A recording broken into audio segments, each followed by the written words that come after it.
जोहार नमस्कार। मैं सूरज कुमार आज फिर आप सबके बीच एक नए वीडियो में। और ये वीडियो बहुत ही खास है।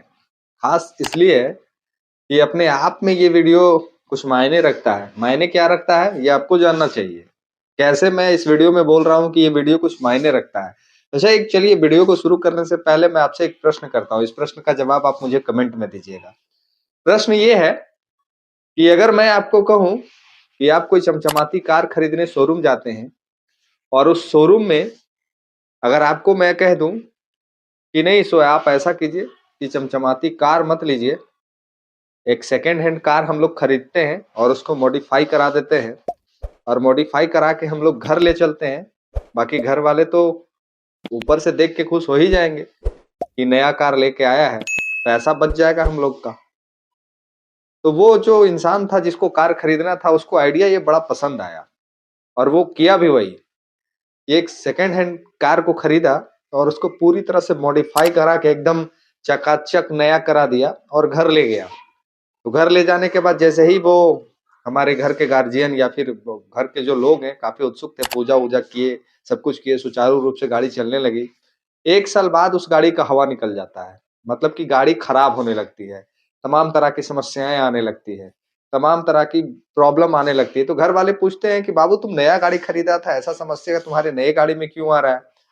तो लोग सवाल करने लगे कि कभी ठेल के स्टार्ट करना पड़ता, तो कभी और कोई प्रॉब्लम, माने हर दिन नया नया प्रॉब्लम आने लगता। समय बीतता चला गया। अब वो जो घर का बेटा था जो गाड़ी खरीद चुका था सेकंड हैंड, अब वो क्या बताए कि ये सेकंड हैंड गाड़ी है और मैंने इसको मॉडिफाई करा दिया है। धीरे धीरे जब बात पता चली उनके पिताजी को, उनके गार्जियनों को कि नहीं ये सेकंड हैंड गाड़ी खरीदा था, इसको पैसा हम नया गाड़ी का दिए थे, गाड़ी सेकंड हैंड खरीदा और सेकंड हैंड गाड़ी खरीद के हम लोग को बुड़बक बनाया। जब जानकारी ये प्राप्त हुई उनके माँ बाप को तो डेंग डेंगा खूब मार पड़ा उस लड़के को और पूछा पैसा किया कहाँ? तो पैसा क्या किया, वो दारू मुर्गा दुनिया जहान में दोस्तों में खर्च कर दिया। तो चलिए, ये कहानी बताने का मेरा ये तात्पर्य था कि इससे जुड़ा हुआ एक मुद्दा सामने आ गया है झारखंड में। वर्तमान के स्वास्थ्य मंत्री जो हैं इरफान अंसारी जी, ये कह रहे हैं कि पिछली सरकार में जो 216 एम्बुलेंस को खरीदा गया है वो माचिस की डिबिया बन गई है। यानी कि पुराने बसों को मॉडिफाई करके सरकार को ये सौंप दिया गया कि ये नए बस है और सरकार जैसे ही एक समय बीता, कार्यकाल खत्म हुआ, साल 2 साल बीता, वो बसें जर्जर हो गई और ग्रामीण सड़कों पे दौड़ने लायक नहीं रही। ये बात हम नहीं कह रहे हैं, ये बात कोई झारखंड की जनता नहीं कह रही है, ये बात विपक्ष के कोई लोग नहीं कर रहे हैं, ये बात टाइगर जयराम महतो जी नहीं कर रहे हैं, ये बात जेएलकेम के पदाधिकारी नहीं कर रहे, ये बात हम नहीं कर रहे हैं, ये बात आम जनमानस नहीं कर रही है। ये बात कौन कर रहा है? झारखंड सरकार के वर्तमान के स्वास्थ्य मंत्री जिनको मिला है, जो स्वास्थ्य मंत्रालय जिनके हाथ में है, आदरणीय जामताड़ा के विधायक इरफान अंसारी जी का ये बयान है कि अब वो 216 जो बसें एम्बुलेंस जो बनाई गई थी वो माचिस की डिबिया हो गई हैं। अब उनको सड़क पे नहीं दौड़ाया जा सकता, इसलिए हम लोग पुनः गाड़ी खरीदेंगे, छोटी-छोटी गाड़ी खरीदेंगे ताकि झारखंड के आम जनमानस को, आम लोगों को समस्याओं का सामना करना ना पड़े। ये अभी वर्तमान के जो एम्बुलेंस है उसकी स्थिति ऐसी है कि उसपे पेशेंट उस पे जाते हैं तो रास्ता में ही मर जाते हैं, रास्ता में ही एम्बुलेंस खराब हो जाता है। आपको एक घटना याद होगा कि एक महिला को या फिर कोई पेशेंट को लेके एम्बुलेंस रांची जा रही थी और या फिर कहीं जा रही थी, मैं एग्जैक्ट नहीं पता हूँ, लेकिन ऐसे घटना हुआ है। आप कमेंट करके बताइएगा कि रांची या फिर कहीं हॉस्पिटल जाते क्रम में बीच में ही एम्बुलेंस खराब हो जाती है और पेशेंट दम तोड़ देता है। तो कहीं ना कहीं अब पता चला कि वो पेशेंट क्यों दम तोड़ दे रहा था, हर लगा से प्रॉब्लम क्यों आ रही थी, क्योंकि पुरानी सभी गाड़ियों को मॉडिफाई करके नया तरीके से रिप्रेजेंट कर दिया गया और सरकार से पूरा पैसा नए गाड़ियों का वसूल कर लिया गया। ये हम नहीं कह रहे, ये माननीय स्वास्थ्य मंत्री जिनके पास है, स्वास्थ्य मंत्रालय जिनके पास है, वो माननीय मंत्री जी कह रहे हैं कि ये तमाम घटनाएं पिछली सरकार में घटी है, इसकी जांच होनी चाहिए। तो आप मुझे बताइए कि वर्तमान सरकार में भी वो मंत्रालय उनके पास है, पूर्व में भी जब सरकार थी तो भी इंडिया गठबंधन के पास में ही वो मंत्रालय थी और उस समय बन्ना गुप्ता जी थे स्वास्थ्य मंत्री। तो क्या बन्ना गुप्ता जी ने झारखंड के आम जनमानस के साथ और साथ-साथ झारखंड के जो वर्तमान मुखिया हैं यानी कि मुख्यमंत्री आदरणीय हेमंत सोरेन जी और पूर्व के मुख्यमंत्री आदरणीय हेमंत सोरेन जी, उनको छल के उन्होंने पैसे का निकासी कर लिया और तमाम झारखंड की जनता को बेवकूफ बना दिया? तो जरा सोचने वाला विषय ये है कि जब मंत्री लोग ही झारखंड के अनजान मानस को ठग रहे हैं, मंत्री लोग ही बेवकूफ बना रहे हैं, गाड़ी पुरानी और नया का पेमेंट ले रहे हैं, तो हम और आप कैसे यकीन कर सकते हैं किसी सरकार के ऊपर कि कौन सही बोल रहा है, कौन गलत बोल रहा है? कैसे विश्वास कर सकते हैं?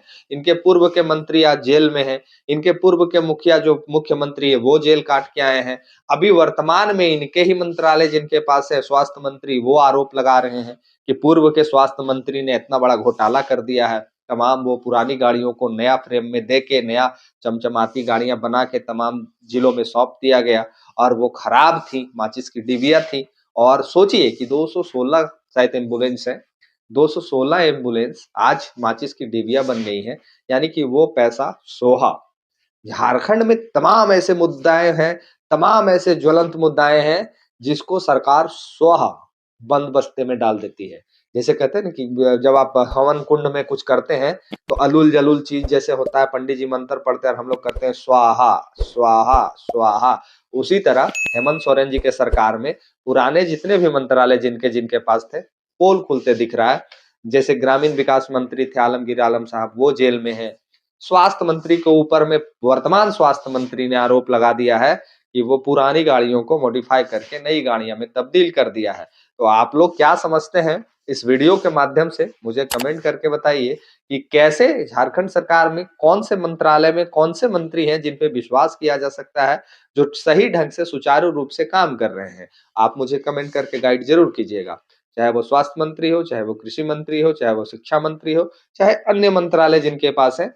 कौन से ऐसे मंत्री हैं जो झारखंड हित में, झारखंडियत हित में सही तरीके से काम को अंजाम दे रहे हैं? सरकार बने हुए कुछ दिन हो गई है और तमाम जो भी योजनाएं, जो भी सुचारू रूप से चलने की दशा और दिशा होती है, उनको तय करने में तमाम लोग लगे हुए हैं। लेकिन कौन सा मंत्रालय किनके पास है जो सही ढंग से काम कर रहा है? आप लोग कमेंट करके मुझे जरूर बताइएगा। बाकी इरफान जी का बयान कितना हद तक सच है? क्या वो सच में माचिस की डिबिया हो गई हैं वो तमाम गाड़ियां? आप लोग क्या समझते हैं? झारखंड का क्या पैसा इतना आसानी से डुबाया जा सकता है? क्या झारखंड के पैसे का कोई मोल नहीं है? क्या झारखंड के पैसे को चूल्हा में डाल दे रहे हैं ये लोग जो मंत्री हैं? पूर्व के मंत्री ने जैसे जैसे घटनाएं को अंजाम दे के झारखंड से पैसे का गबन किया है, आप लोग क्या समझते हैं? कमेंट जरूर कीजिएगा, क्योंकि आपका फीडबैक ही सब कुछ पे निर्भर करता है। मैं जो वीडियो बनाता हूँ वो ठीक है, मैं बोल रहा हूँ, लेकिन आप क्या सोचते हैं, आप क्या समझते हैं, आप इस वीडियो से क्या सीखते हैं, आप इस वीडियो की पे क्या प्रतिक्रिया देते हैं, ये सब कुछ आप पे डिपेंड करता है। आपका फीडबैक आएगा तो ही लोग को लगेगा कि नहीं हम कुछ सही बोल रहे हैं, नहीं तो बहुत सारे साथियों को लगता है कि हम अकर बकर सिर्फ बोलते हैं। तो बाकी कमेंट जरूर कीजिएगा और प्यार जरूर दीजिएगा इस वीडियो में, और चैनल को सब्सक्राइब कर लीजिएगा जो साथी नए हैं, और शेयर कर दीजिएगा वीडियो को, काहे कि ये पुरानी गाड़ियों को नई गाड़ी बनाने का वीडियो है। तो क्या समझते हैं? राय जरूर दीजिएगा। धन्यवाद। जोहार।